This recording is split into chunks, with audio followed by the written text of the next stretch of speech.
This book is an invitation to look deeper into yourself. Psychology talks about the mind and its problems. Osho says the mind itself is the problem. Human suffering does not end by fixing thoughts. It ends by going beyond them. This book is not against psychology.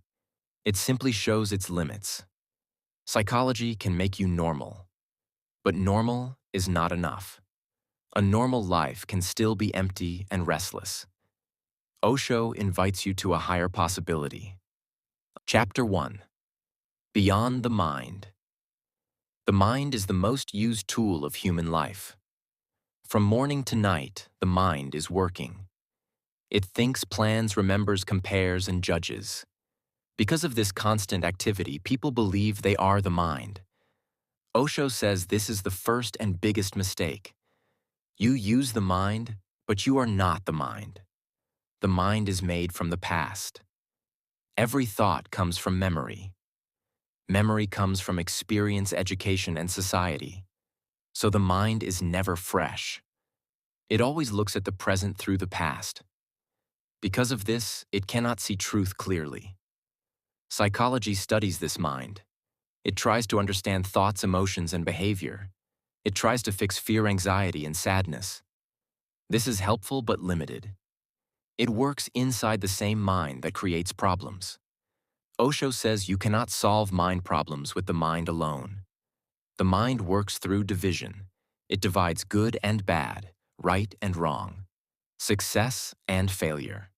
This division creates conflict inside. You want one thing and reject another. This inner fight creates tension and suffering. The mind also lives in time. It moves between past and future. It remembers what has happened. It imagines what may happen. Very rarely is it in the present moment. But life happens only now. Because the mind misses the now, it misses life. Osho says truth is not a thought. Truth is an experience. It cannot be believed. It must be lived. Thought can talk about truth, but it cannot touch it. To go beyond the mind does not mean destroying it.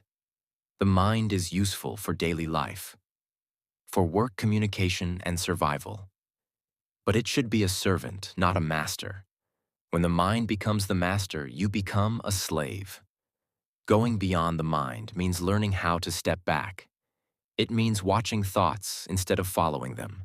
When you watch a thought, you create distance. This distance is awareness.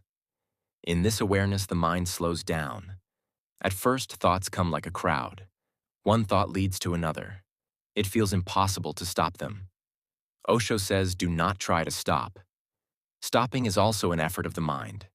Just watch. Watching is simple. When anger comes, watch anger. When fear comes, watch fear. Do not judge. Do not say it is good or bad. Just see it clearly. Slowly, something strange happens. Thoughts lose energy. Because thoughts need your involvement. When you stop feeding them, they fade. Between two thoughts, a small gap appears. That gap is very important. In that gap, there is silence. There is no thought, no problem, no identity. Just pure being. This silence is not created by you. It is already there. Thoughts only cover it. Like clouds covering the sky. When clouds move, the sky is revealed. Beyond the mind, there is awareness. Awareness is clear and calm. It does not judge. It does not compare. It simply sees. In awareness, fear cannot survive, because fear needs imagination. Imagination is part of the mind. When you are aware, you are here now. There is nothing to fear in the present. Osho says madness comes from too much mind. People think all the time, even when thinking is not needed. This constant noise creates stress. Sleep becomes shallow. Joy disappears. Going beyond the mind brings relaxation. Not forced relaxation, natural relaxation. Because there is no inner conflict. Beyond the mind, you feel connected with life. Trees, sky, people, and silence. You feel part of existence, not separate. The mind always creates separation. Me and you. Us and them. This separation creates violence and loneliness. Beyond the mind, there is unity. You feel one with life. This feeling is love. Love is not an emotion. It is a state of being. Osho says religion begins where the mind ends. Not organized religion, but inner spirituality. A personal experience of truth. This experience cannot be given by anyone, not by books, not by teachers. They can only point. You must walk. The first step is understanding the mind, seeing how it works, seeing how it creates suffering, without blaming it. When you see clearly, you naturally move beyond. No effort is needed. Understanding itself becomes transformation. This is why the journey starts with the mind. Before going higher, you must know where you are. You must see the limits of psychology and the limits of thinking. Once you see these limits, a new door opens, a door to awareness, a door to silence. In the next chapter, Osho explains why psychology cannot take you to this door, and why understanding its limits is necessary before going beyond it. Chapter 2. Psychology and its limits. Psychology was born to help the human mind.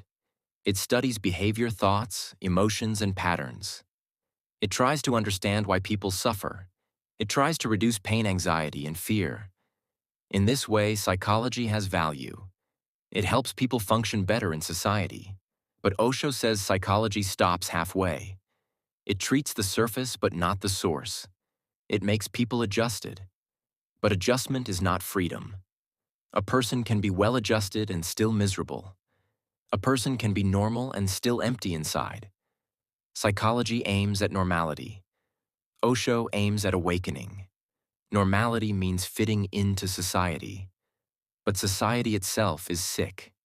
It is full of competition, greed, violence, and fear. Adjusting to such a society does not bring joy. It only brings conformity. Psychology asks how to live without conflict. Osho asks why conflict exists at all. Psychology manages the mind. Osho says go beyond the mind. Most psychological methods work through analysis. They dig into the past. They analyze childhood memories. They search for causes in family and upbringing. This can give understanding. But understanding alone is not liberation. You may know why you are angry, but knowing does not stop anger. You may know why you are afraid, but fear still comes. Analysis keeps you trapped in thinking. It strengthens the mind instead of dissolving it. You go on thinking about thinking. This becomes an endless loop. Osho says the past is dead. You cannot change it. Digging into it again and again keeps wounds alive. True healing happens in the present. Psychology also depends on words. Talking, talking, and talking. Words can describe pain, but they cannot remove it. Pain disappears only through awareness. Another limit of psychology is the idea of ego. Psychology strengthens the ego. It tries to create a healthy ego, a strong personality, high self-esteem. Osho says the ego itself is the problem. Whether weak or strong, it creates suffering. A weak ego feels inferior. A strong ego feels superior. Both are forms of ignorance. The ego is a false center. It is created by society. Name, position, success, failure. All these support the ego. Psychology polishes this false center. Osho says drop it, because truth has no ego. Psychology believes the mind is the highest possibility. Osho says the mind is only a bridge. Beyond mind, there is consciousness. Consciousness is vast, silent, and free. Psychology works in the horizontal dimension, improving this life, making things better. Osho works in the vertical dimension, going deeper, touching the eternal. Psychology can reduce suffering. Meditation can end suffering. Psychology depends on experts, doctors, therapists, counselors. You become dependent on them. Osho wants you to be independent. Meditation does not need experts. It only needs awareness. You become your own healer. Another limit is that psychology labels people. Normal, abnormal, neurotic, psychotic. Labels create distance. They make people objects. Osho says every human is unique. You cannot fit life into categories. Life is mysterious. Psychology is afraid of silence. Silence cannot be measured. It cannot be analyzed. So psychology avoids it. But silence is the key. In silence, the mind rests. In silence, clarity arises. Psychology helps you survive. Osho wants you to celebrate. Survival is animal. Celebration is human. Psychology can take you from sickness to health. But health is not the end. Health is only the beginning. Beyond health, there is wholeness. Beyond wholeness, there is holiness. Osho says, do not be against psychology. Use it when needed. But do not stop there. Psychology is like cleaning the house. Meditation is like opening the windows. Cleaning removes dirt. Opening windows brings fresh air. If you only clean and never open windows, the house will still feel dead. Osho respects psychology but does not worship it. He sees it as a step, not the goal. To go further, you must enter the inner world. Not with analysis, but with awareness. When you become aware, the unconscious opens. Hidden fears, desires, and wounds surface. But awareness heals them naturally. Psychology forces change. Meditation allows change. Force creates resistance. Allowance creates transformation. This is why Osho says psychology cannot lead you to enlightenment. It can prepare the ground. But the seed of awakening comes from meditation. Once you see these limits clearly, you are ready for the next step. To understand the deeper layers of the mind, the unconscious and something beyond it. That is the journey of the next chapter. Chapter 3. The unconscious and the superconscious. Psychology talks a lot about the unconscious mind. It says much of human behavior comes from hidden layers. These layers are not visible to the conscious mind. They are formed in childhood. Through fear, punishment, love, and rejection. The unconscious is like a dark storehouse. All unexpressed emotions are pushed there. Anger that could not be shown. Tears that were stopped. Desires that were judged as wrong. Society teaches suppression. Be quiet. Be good. Do not cry. Do not feel anger. Slowly, emotions go underground. The unconscious does not disappear. It waits. It influences behavior silently.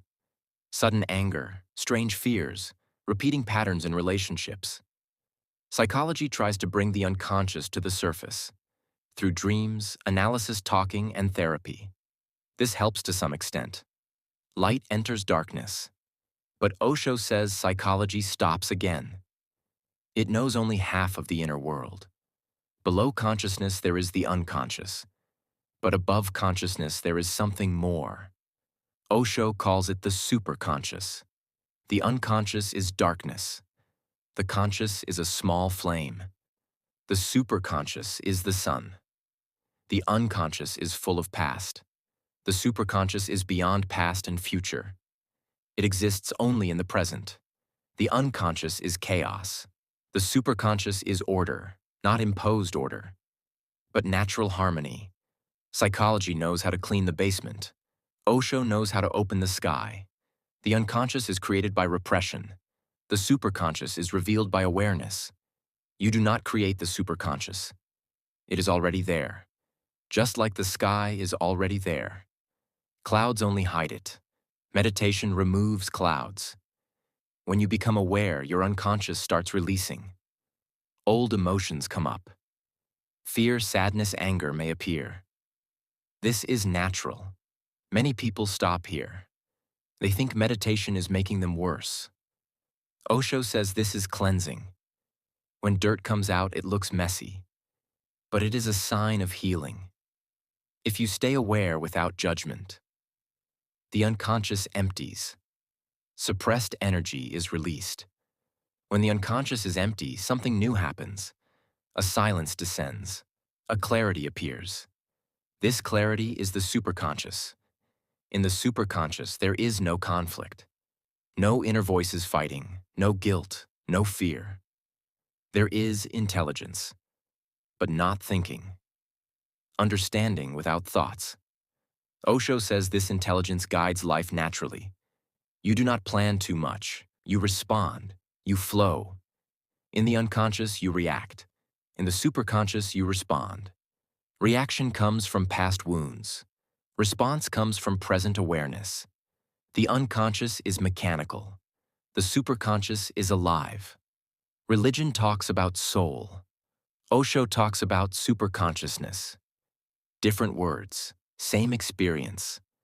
The superconscious is not personal. It is universal. That is why mystics speak the same truth. In the unconscious, you feel separate. In the superconscious, you feel one. This is why love flowers naturally, not as effort, but as fragrance. Psychology cannot accept the superconscious easily, because it cannot be measured. It cannot be tested in labs. But life is bigger than laboratories. Osho says do not deny psychology, but do not deny meditation either. Psychology without meditation is incomplete. Meditation without psychology can be dangerous. If unconscious is not understood, meditation can feel overwhelming. That is why Osho integrates both. First, understand the unconscious. Clean it with awareness. Then allow the superconscious to descend. This is real growth, not improvement of personality, but transcendence of personality. The superconscious is not a higher ego, it is egoless clarity. When ego disappears, innocence appears, childlike wonder, but with deep wisdom. Osho calls this state enlightenment, not achievement, but remembrance. You remember who you are. The unconscious makes you forget. The superconscious makes you remember. Remembering brings relaxation. Because there is no need to pretend. You drop masks. You drop roles. Life becomes simple. Ordinary acts become sacred. Eating, walking, listening. Everything becomes meditation. This is why Osho says psychology must be transcended, not rejected, but completed. Completion happens only when the superconscious is touched. To touch it, you must see another trap, the trap of personality. That is what the next chapter reveals. Chapter 4. The Trap of Personality. Personality is something you learn. You are not born with it. You are born innocent and open. Slowly, society shapes you. Parents teach you how to behave. Teachers tell you how to think. Religion tells you what to believe. Society rewards obedience, punishes originality. To survive, you adapt. You learn what is accepted. You hide what is not. This adaptation becomes your personality. Personality is a collection of habits, ways of talking, ways of smiling, ways of hiding fear. Osho says personality is useful for society, but dangerous for truth. Personality is a mask. Behind the mask, you are forgotten. A polite person may be full of anger inside. A religious person may be full of fear inside. A confident person may be empty inside.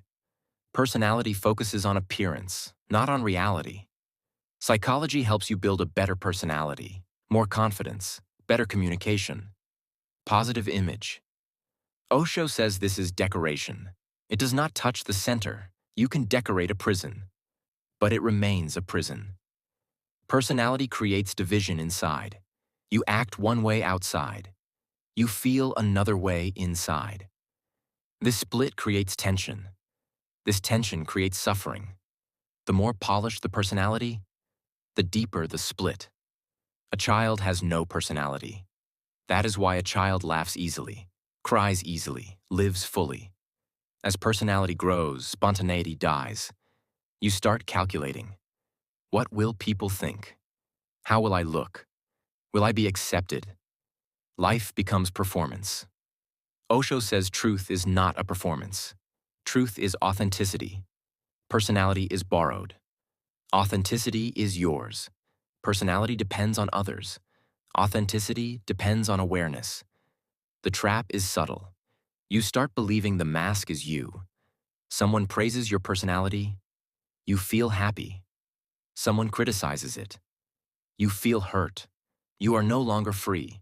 You are controlled by opinions. This is slavery, very polite slavery, but still slavery. Personality creates fear. Fear of losing image. Fear of being exposed. So you keep acting, even when tired. Osho says drop the actor. Become real. Being real does not mean being rude. It means being honest inside. When you are honest inside, your outer life becomes simple.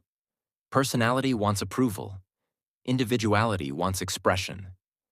Individuality is your natural fragrance. It does not need approval. A rose does not ask permission to bloom. Individuality is silent.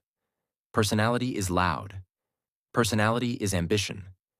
Individuality is contentment. Personality compares. Individuality enjoys. Personality is always becoming. Individuality is being. Osho says personality is social. Individuality is existential. Society needs personality. Existence supports individuality. When you choose personality, you choose safety. When you choose individuality, you choose truth. Truth feels risky because it is unknown. But only in risk does life feel alive. Personality creates conflict. You want to be something, but you are something else. This creates guilt. This creates shame. Religion often strengthens personality. Good person, moral person, pure person. Osho says this purity is false. It is repression. Repression pushes energy inside. That energy becomes poison. Personality is built by saying no to yourself. Again and again. Individuality is built by saying yes to awareness. To drop personality, you do not fight it. You watch it. Watch how you behave differently with different people. Watch how your face changes, your voice changes. This watching creates distance. When you see the mask clearly, it starts slipping. You do not need to drop it forcefully. It falls by itself. As personality falls, individuality rises. You feel lighter, less serious. Laughter returns. Playfulness returns. Osho says seriousness is sickness. Playfulness is health. When you are not pretending, you relax. Relaxation is spiritual. Personality is heavy. Individuality is light. Personality is effort. Individuality is ease. Psychology tries to adjust personality. Osho invites you to go beyond it. Beyond personality, there is no role, no image, no ego, just presence. In this presence, fear disappears, because there is nothing to protect. When there is nothing to protect, there is freedom.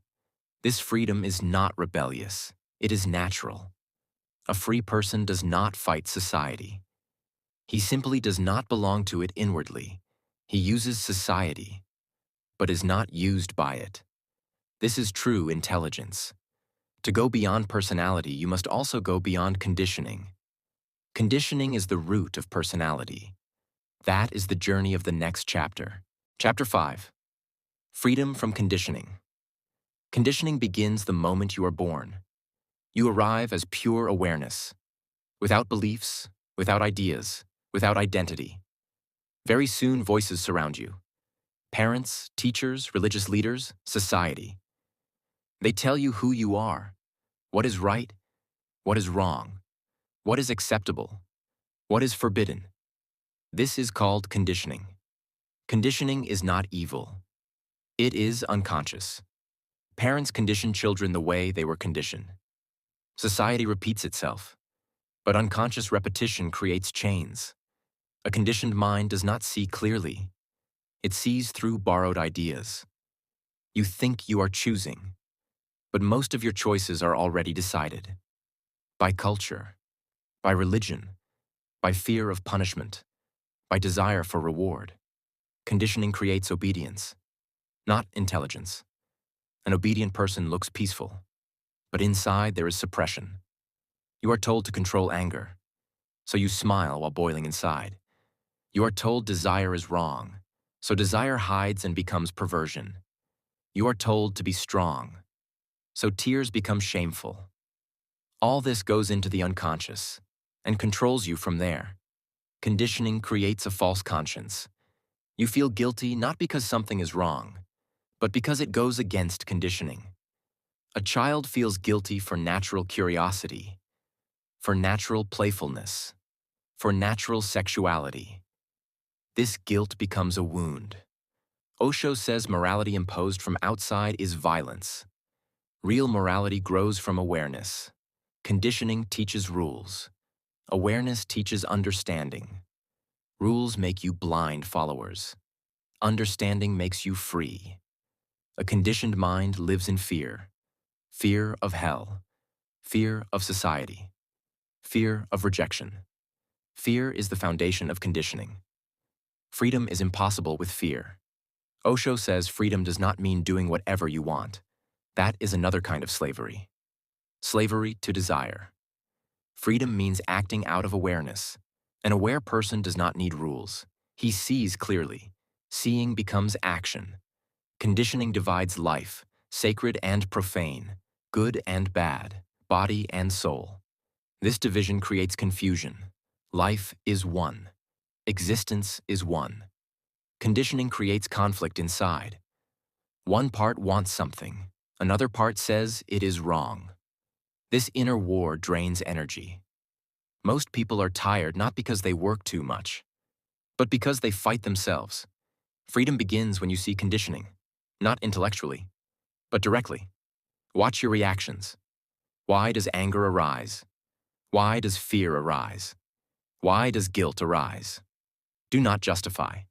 Do not condemn. Just watch. Watching exposes conditioning. When you see a belief clearly, it loses power. Conditioning survives only in darkness. Awareness is light. You do not need to remove conditioning one by one. That would take lifetimes. Just bring awareness. Conditioning dissolves automatically. Osho compares it to darkness and light. You do not fight darkness. You bring light. Conditioning is mechanical. Awareness is alive. A conditioned person reacts. An aware person responds.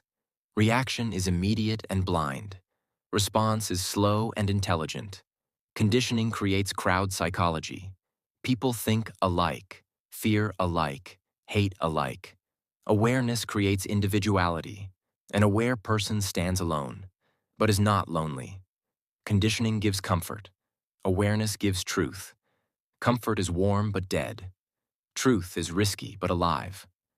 Osho says courage is needed to be free, not physical courage. Inner courage. Courage to be misunderstood. Courage to be alone. Courage to drop borrowed beliefs. Freedom is not cheap, but slavery costs your soul. Conditioning also creates time-bound living. Live for future reward. Heaven, success, respect. You miss the present. Awareness brings you back to now. Only now is real. In now there is no conditioning, because conditioning belongs to past. Meditation is the door to now. When you sit silently, watching breath, watching thoughts, conditioning slows down. In deep silence, conditioning disappears. Then action flows spontaneously, without fear, without guilt. This spontaneity is real goodness. A spontaneous person does not harm, because harm comes from unconsciousness. Osho says freedom is not discipline, it is understanding. A disciplined person controls himself. A free person knows himself.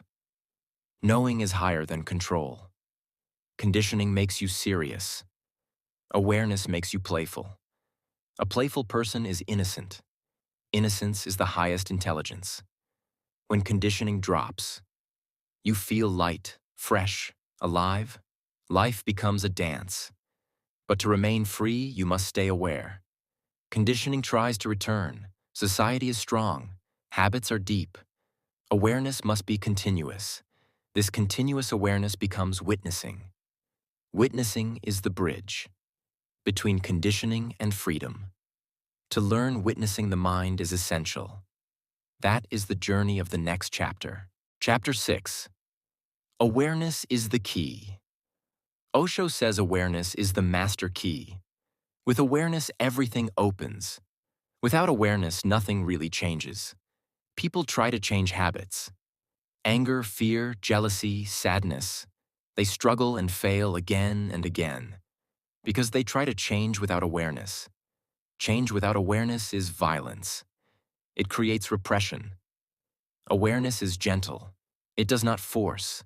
It understands. Understanding is transformation. Most people live in sleep, eyes open, mind working, but awareness absent. They walk without knowing they walk. They eat without tasting. They listen without hearing. Life passes like a dream. Awareness means being present. Here. Now. Not lost in past. Not lost in future. When you are aware, you see things as they are, not as you want them to be, not as you fear them to be. This clarity changes everything. Awareness brings responsibility, not duty. Responsibility means the ability to respond. An aware person responds. An unaware person reacts. Reaction is unconscious. Response is conscious. When someone insults you, reaction is immediate anger. Response is silence and seeing. In that seeing, anger dissolves. Awareness does not suppress anger. It sees it fully. Seeing is enough. Osho says awareness is like light. Darkness cannot fight light. It disappears. Fear disappears in awareness. Because fear is imagination. Imagination needs unconsciousness. Guilt disappears in awareness. Because guilt is conditioning. Desire loses grip in awareness. Because desire feeds on ignorance. Awareness is not concentration. Concentration is narrow. Awareness is wide open. In concentration, you exclude. In awareness, you include. Awareness includes everything. Breath, thoughts, emotions, body sensations. Nothing is rejected. This acceptance is healing. People are ill because they reject themselves. Awareness says yes to what is. Saying yes does not mean indulgence. It means clarity. From clarity, right action arises. Awareness is not morality, but it gives birth to morality. A moral person follows rules. An aware person follows intelligence. Rules can be broken. Intelligence cannot. Awareness makes you alert, alive. You feel more, you see more, you understand more. Life becomes intense. Intensity brings joy. Awareness also brings pain, because you see suffering clearly. But this pain is pure. It cleanses. Avoided pain becomes poison. Seen pain becomes wisdom. Osho says awareness is courage, because you face yourself. Without escape. Most people escape through work, through entertainment, through addiction. Awareness removes escape routes. That is why people fear meditation. Meditation is awareness in action. When you sit silently, watching breath. Thoughts arise. Do not stop them. Do not follow them. Just watch. Watching creates a gap. In that gap, awareness grows. Slowly, awareness spreads into daily life. Walking becomes meditation. Eating becomes meditation. Listening becomes meditation. You live consciously. A conscious life has no regret, because you live fully. Regret comes from unconscious living. Awareness brings simplicity. No inner conflict. When there is no conflict, energy flows freely. This free energy becomes creativity. Awareness makes you creative. Not necessarily an artist, but creative in living. Every moment becomes fresh. Awareness also dissolves ego, because ego needs unconsciousness. Ego is a habit. Awareness breaks habits. When awareness is deep, there is no doer. Things happen. You act. But there is no actor inside. This is freedom. Awareness is not effort. Effort belongs to the mind. Awareness is relaxation. Trying to be aware is a mistake. Just be aware of trying. That is enough. Awareness grows naturally. Osho says, do not ask how long it will take. Time belongs to the mind. Awareness is timeless. Even a single moment of awareness is valuable. That moment can change your direction. Awareness is fragile in the beginning. Society does not support it. People prefer you asleep. An aware person is unpredictable. So protect your awareness. Spend time in silence. Spend time alone? Not lonely, but alone. Aloneness nourishes awareness. In aloneness, you meet yourself. Meeting yourself is the greatest adventure. Awareness brings humility, not humility from fear, but from understanding. You see how small the ego is, how vast existence is. Gratitude arises. Gratitude is prayer. An aware person lives gratefully. Gratitude opens the heart. With open heart, love flows. Love is awareness in relationship. Without awareness, love becomes attachment. With awareness, love becomes freedom. Awareness is the golden thread, connecting meditation, love, and freedom. But awareness needs a method to grow. A simple, practical way. That way is witnessing the mind. Witnessing takes awareness deeper. That is the journey of the next chapter. Chapter 7. Witnessing the mind. Witnessing is the heart of Osho teaching. It is simple but very deep. Witnessing means watching without involvement. You do not fight the mind. You do not follow the mind. You simply watch. The mind is a stream of thoughts, images, memories, plans, fears, desires. Normally, you jump into this stream. You get carried away. Witnessing means standing on the bank, watching the river flow. When you watch the mind, you create distance. This distance is freedom. At first, witnessing feels difficult. Thoughts are fast. You forget to watch. You get lost again. This is natural. Do not judge yourself. Judgment is also a thought. Each time you remember to watch. That moment is witnessing. Even forgetting and remembering can be watched. Witnessing is not concentration. Concentration fixes attention on one object. Witnessing allows everything. Thoughts come, emotions come, body sensations come. You watch all. Witnessing has no choice, no preference. Anger comes. You watch anger. Pleasure comes. You watch pleasure. Success comes. You watch success. Failure comes. You watch failure. Slowly, a miracle happens. Thoughts lose power because they need identification. When you say, "This is my anger," anger grows. When you say, "Anger is there," anger weakens. Witnessing removes ownership. The mind wants you to identify. That is its survival. Witnessing is a death for the mind, not violent death. Natural death. Like a lamp goes out when oil is finished. Witnessing does not push thoughts away. It allows them fully. This allowance is the key. Whatever you resist persists. Whatever you watch transforms. When you resist anger, anger hides. When you watch anger, anger dissolves. Witnessing brings clarity. You see patterns, the same thoughts repeating, the same fears repeating, the same stories again and again. Seeing repetition breaks the spell. You realize the mind is mechanical. It repeats like a machine. This realization brings laughter. You stop taking the mind seriously. Seriousness is food for the mind. Laughter starves it. Osho says laughter is spiritual. Witnessing also brings silence. Between two thoughts, a gap appears. At first, the gap is small, like a crack. But even a small crack lets light in. With practice, gaps grow. Silence deepens. This silence is alive, not empty. It is full of presence. In this presence, you feel centered. Witnessing shifts the center, from mind to awareness. Before this shift, the mind was the master. After this shift, the mind is a tool. You use it when needed. You put it aside when not needed. This is real mastery. Witnessing also changes emotions. Emotions are energy plus thought. When thought is watched, energy is freed. Anger energy becomes strength. Sex energy becomes love. Fear energy becomes alertness. Nothing is wasted. Witnessing does not suppress. It transforms. Witnessing also brings compassion.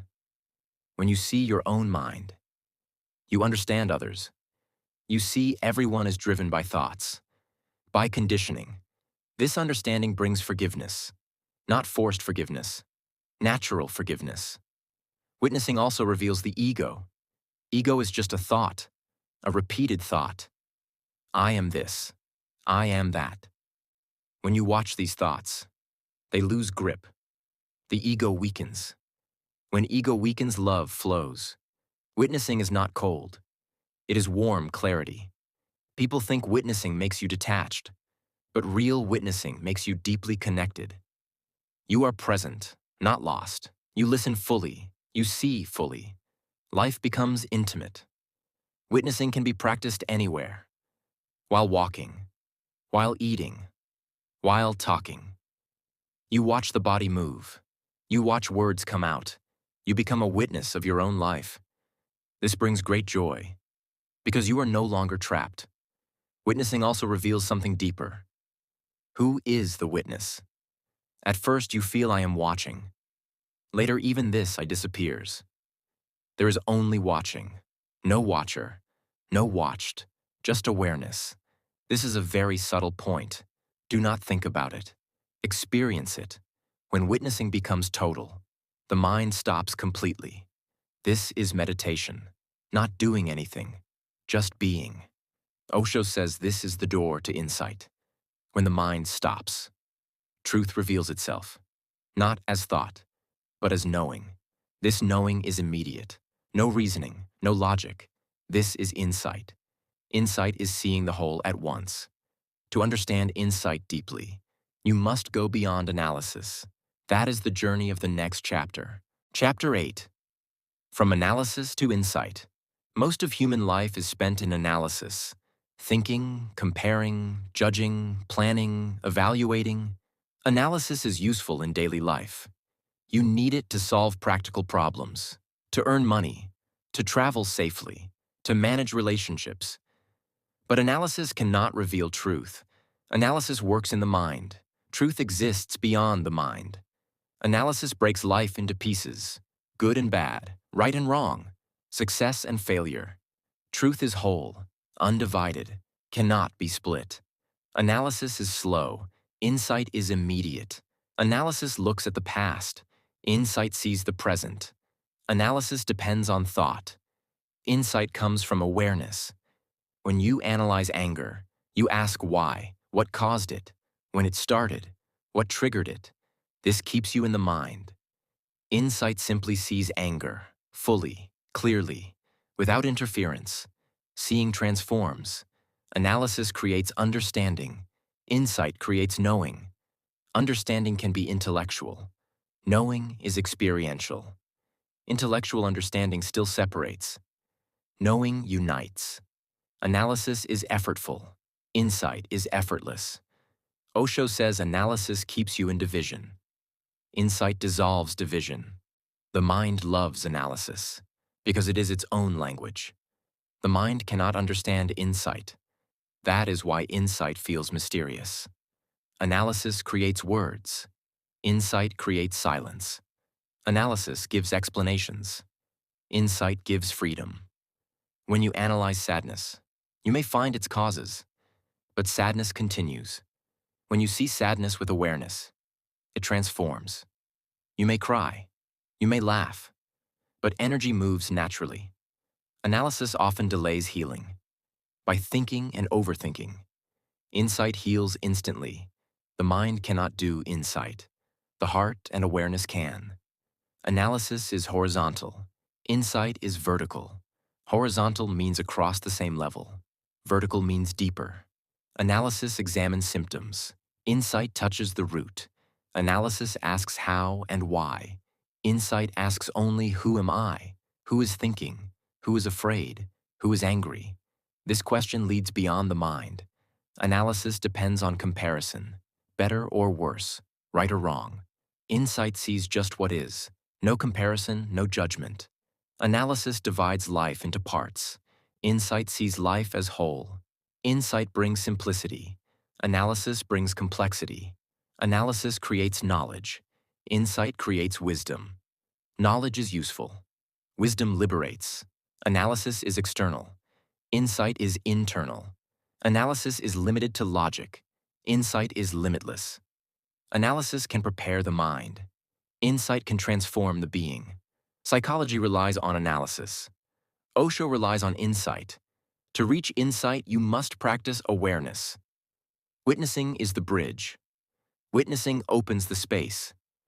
Insight arrives naturally. Insight is not taught. It arises spontaneously. Osho says meditation is the method. Meditation silences analysis. Meditation opens the inner eye. Analysis asks how to meditate. Insight makes meditation happen. Analysis asks how to be happy. Insight shows you happiness is here now. Analysis works with past. Insight works with present. Analysis creates confusion. Insight creates clarity. Analysis creates delay.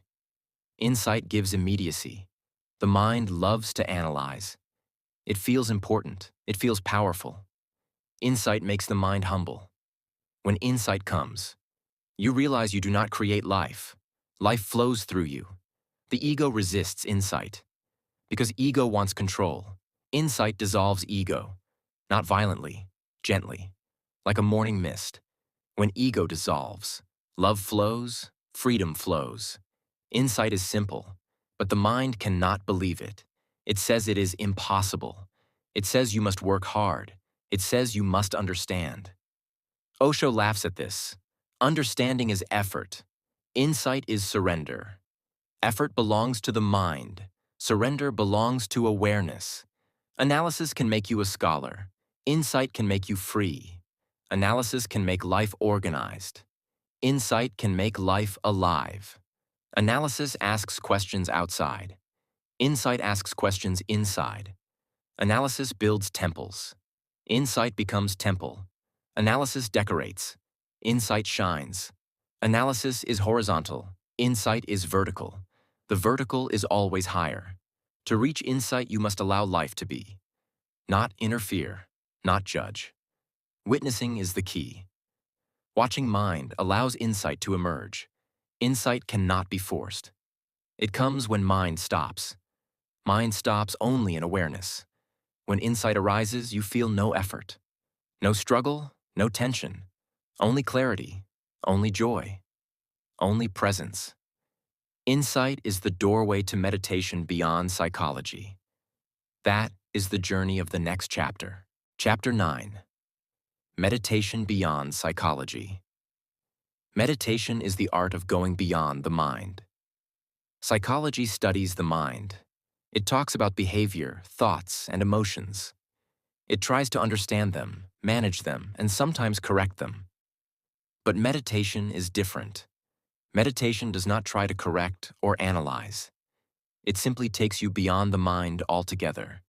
Psychology can make you normal in society. It can reduce fear, anxiety, or depression. But normality does not mean freedom. Normal people can still be deeply unhappy. They follow rules, habits, and social conditioning. Their mind is busy, restless, and limited. Meditation shows another way, a way of inner silence and awareness. In meditation, you start by observing yourself. You do not act according to thought or habit. You watch your mind, your body, your emotions. Osho calls this witnessing. Witnessing is not judgment or control. It is simply observing as a silent witness. When you watch your mind, you begin to understand it. You see how thoughts arise and vanish. You see how desires push you. You see how fear and anger control you. Observation alone brings clarity. You do not have to fight your mind. Fighting is more energy for the mind. Watching it quietly weakens its hold over you. Meditation creates a gap between the watcher and the mind. In this gap, a new space appears. Thoughts do not fill this space. Emotions do not disturb it. There is peace, silence, and clarity. This space is not created, it is always present. It is only hidden by the mind's constant activity. Psychology can analyze problems, it can give advice, it can teach coping strategies, but insight and transformation happen only in silence. Meditation opens the door to that silence. It is the bridge from understanding to experience. Osho often emphasizes that meditation is not a technique to gain power. It is not a method to achieve anything. It is a way of simply being. When you meditate, you do not try to change yourself. You simply watch and become aware. And in that awareness, the mind naturally becomes quiet. There are many forms of meditation. Some involve sitting silently, some involve movement or dance, some use breathing or chanting. The form does not matter. What matters is awareness, presence, and witnessing. True meditation is inner, not outer. Meditation also brings you into the present moment. The mind usually lives in the past or future. It regrets, worries, or plans endlessly. Meditation anchors you in the now, and life exists only in the now. This is why meditation is freedom. It liberates you from the slavery of thought and habit. Through meditation, the unconscious begins to surface. Psychology talks about the unconscious mind. It studies it indirectly through dreams, slips, or behavior. Meditation allows the unconscious to reveal itself naturally. Hidden fears, desires, and patterns appear. But instead of reacting, you watch. Through witnessing, these patterns dissolve. As meditation deepens, the superconscious can be experienced. The superconscious is the part of mind beyond logic, fear, and habit. It is full of clarity, joy, and insight. Meditation opens the door to the superconscious naturally. This is the flowering of inner life. Meditation is not about effort. Osho says too much effort is also a product of the mind. Effort means struggle, planning, and control. Meditation is effortless watching. Effortless awareness itself brings transformation. Through meditation, life changes subtly but completely. You become less reactive. You become less anxious. You see the world clearly. You enjoy simple things. Love, compassion, and joy appear naturally. You are no longer a slave of thoughts, emotions, or conditioning. Meditation is a path beyond psychology. It does not replace psychology, but it completes it. Psychology prepares the ground. Meditation brings the flowering. Without preparation, meditation can be difficult. Without meditation, psychology cannot lead to ultimate freedom. In meditation, you meet your true self. Not the personality, not the mask, not the conditioned mind. You meet your essence. This essence is beyond time, thought, and fear. It is peaceful, aware, and free. This is why Osho calls meditation the ultimate revolution. Meditation also changes how you relate to others. You are less reactive to anger or criticism. You are more present with love and compassion. You understand that others are also trapped in their minds. You respond with awareness, not reaction. Meditation is simple, yet profound. It can be practiced anywhere, anytime. It does not require belief, ritual, or dogma. It only requires willingness to watch, to be aware, and to let go. The ultimate goal of meditation is freedom.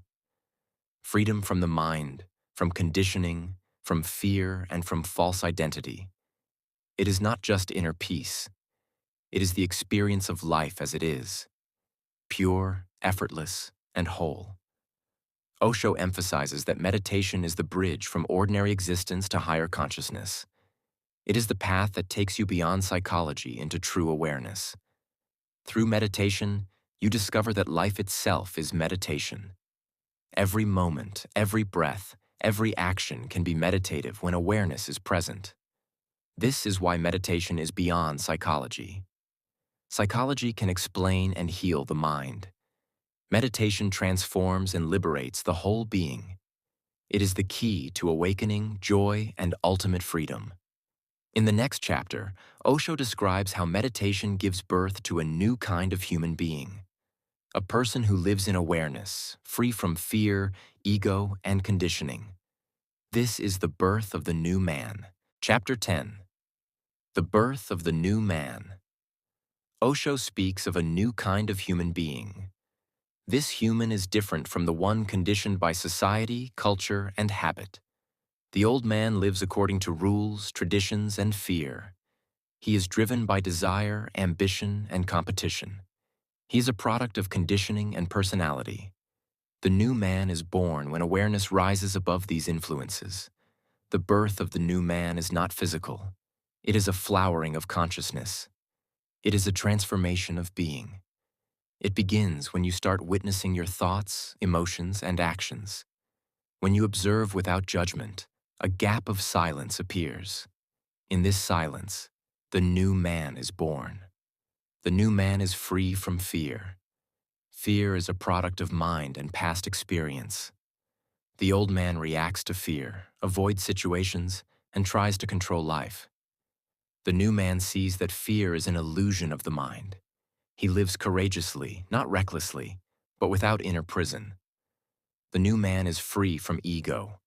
The ego wants recognition, power, and superiority. It creates conflict and loneliness. The new man sees the ego clearly. He does not feed it. He lives naturally and simply. There is no fight with others. There is no fight within. The new man is free from greed and desire. Desire arises from lack, from comparison, from conditioning. The old man always wants more. The new man lives with gratitude.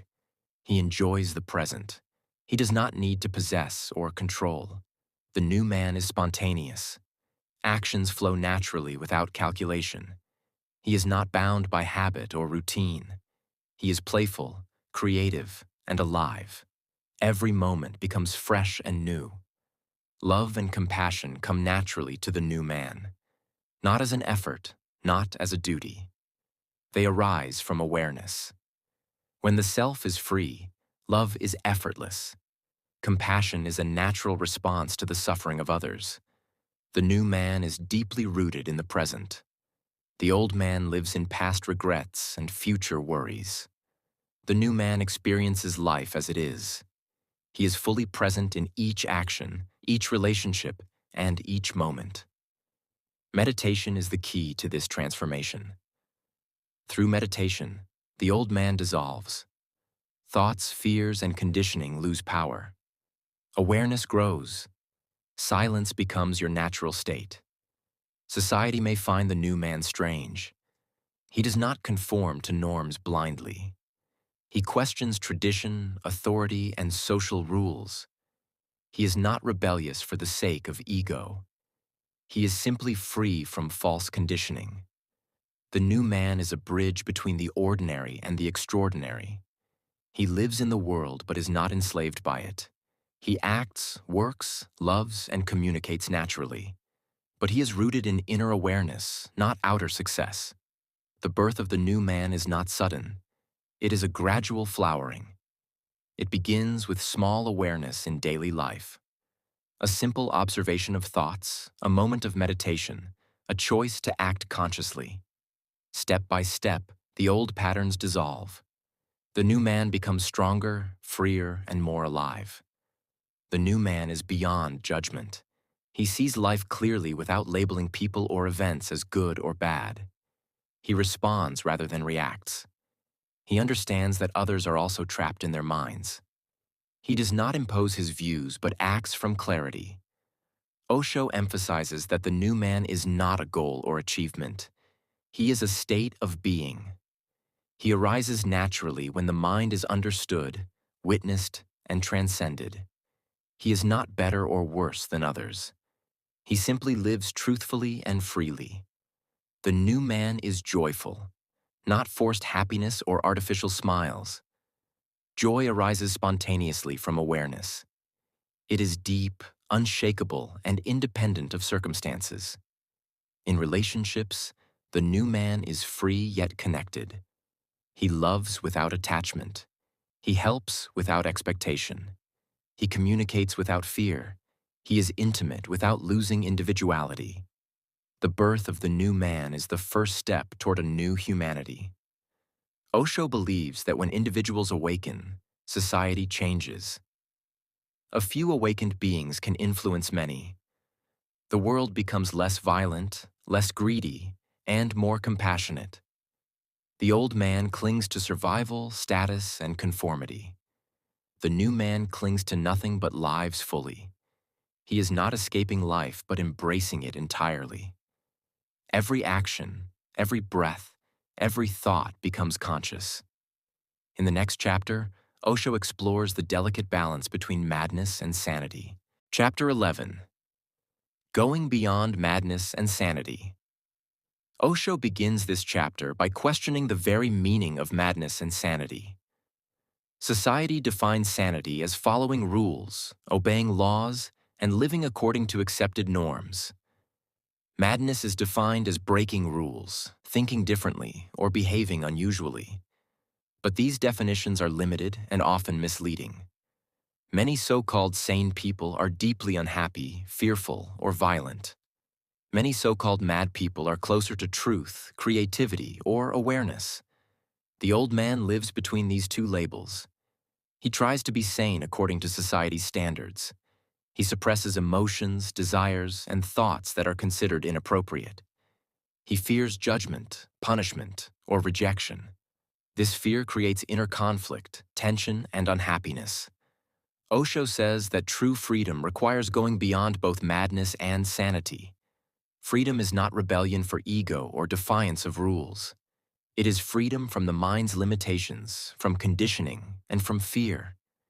It is being fully conscious without relying on any label, judgment, or authority. Madness is often a mind uncontrolled, chaotic, and reactive.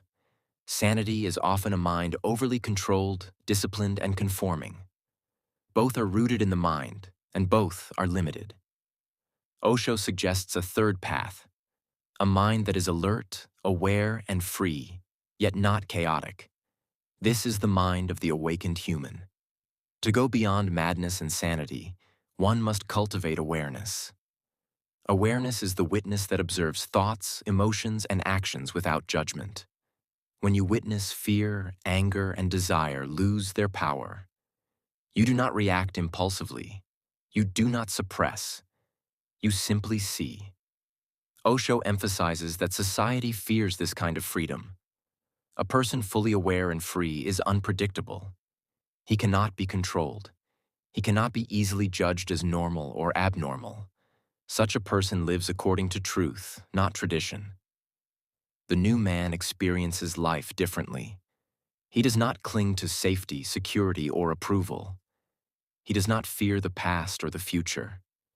He moves with clarity, spontaneity, and presence. He may appear unusual to others, but he is not mad. He may refuse social norms, but he is not insane. He lives in truth.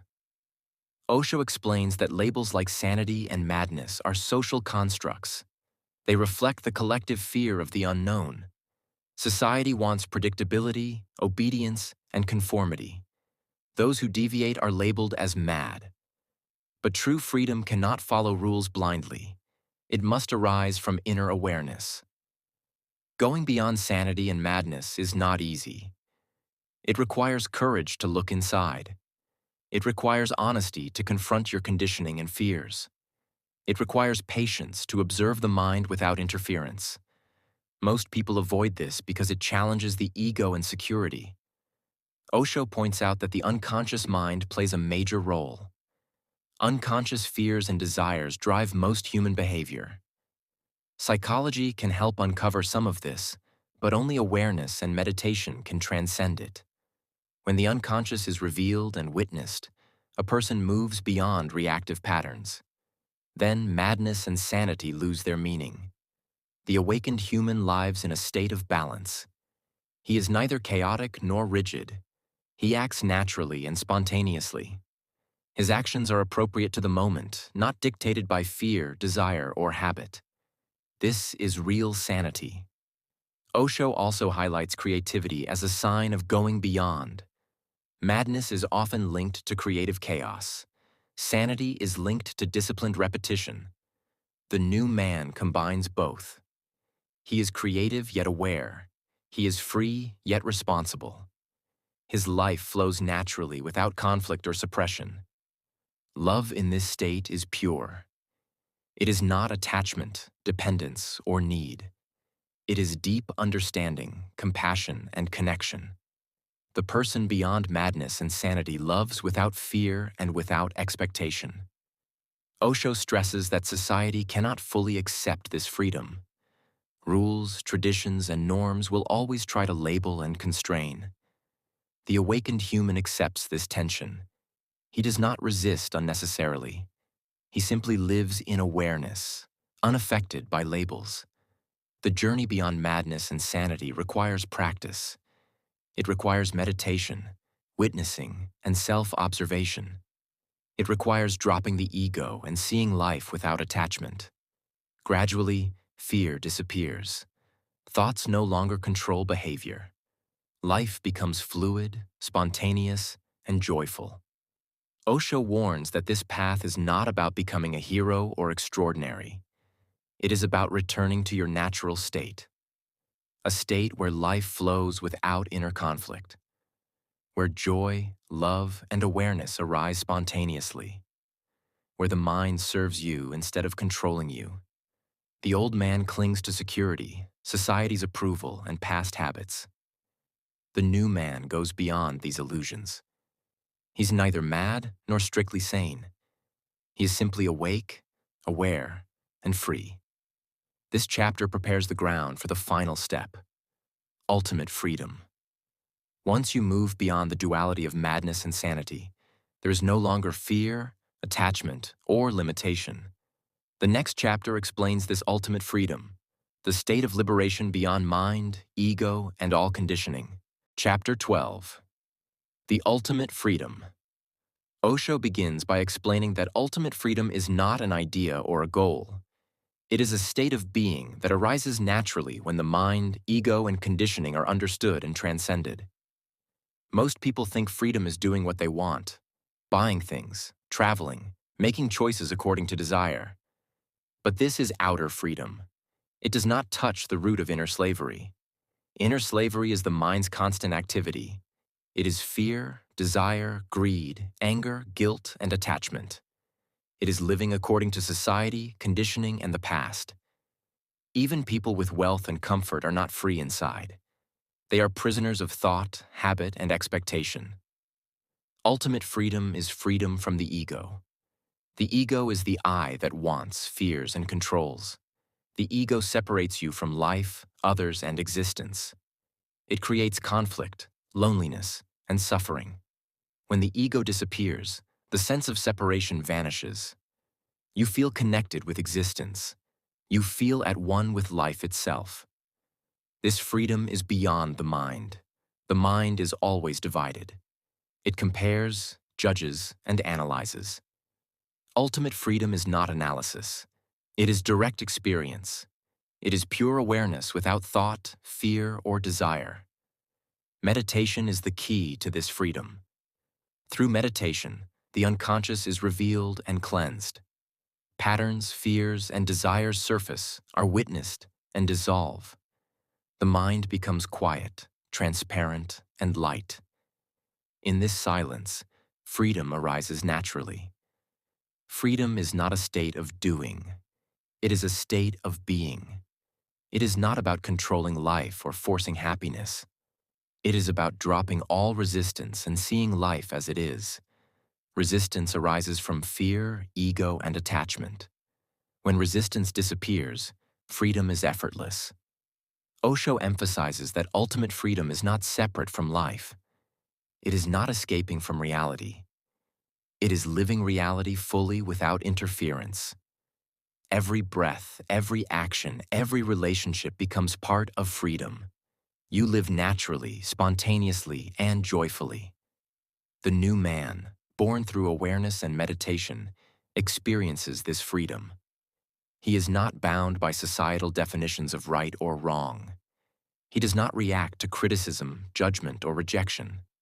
He acts from truth, clarity, and compassion. His actions are appropriate to the moment, yet free from ego and fear. Love and compassion are signs of ultimate freedom. When the self disappears, love flows naturally. It is not possessive or conditional. It does not seek reward or approval. It simply exists. Ultimate freedom is also freedom from time. The mind always lives in past or future. It regrets, worries, or plans endlessly. Freedom arises when you live in the present moment. Now is all that exists. In the now, fear and desire lose their power. Joy, awareness, and peace appear naturally. Osho warns that many people misunderstand freedom. They think it is license, indulgence, or selfishness. True freedom is never harmful. It is conscious, responsible, and harmonious. It flows with life instead of resisting it. This freedom is not something to achieve. It is always present, like the sky behind clouds. The mind creates clouds of thought, fear, and ego. Meditation and awareness remove these clouds. Then the sky of freedom is revealed. The ultimate freedom also transcends labels. Good and bad, success and failure, right and wrong, all lose meaning. Freedom is beyond judgment. It sees life clearly without attachment. It does not resist what is. It accepts, yet it does not compromise awareness. The path to freedom is the path of self-observation, meditation, and awareness. It requires courage to look within, honesty to see your mind, and patience to let patterns dissolve. It requires letting go of attachment to ego, society, and desire. Gradually, the old man dies, and the new man lives fully. Freedom is not separate from love, creativity, or joy. They are the natural expressions of awakened life. A person who experiences ultimate freedom is peaceful, compassionate, playful, and alive. He is not dependent on circumstances, recognition, or possessions. Life itself becomes meditation. Osho concludes by reminding that ultimate freedom is for everyone. It does not belong to saints or monks alone. Anyone willing to watch the mind, drop ego, and live in awareness can experience it. It is the birthright of every human being. This freedom is the end of psychology and the beginning of true existence. Psychology prepares the mind by understanding and healing. Meditation takes the mind beyond itself. Ultimate freedom is the natural state when this journey is complete. The book ends by urging the reader to practice awareness, witness thoughts, meditate, and live in the present. Freedom is not distant or abstract. It is available in every moment, in every breath.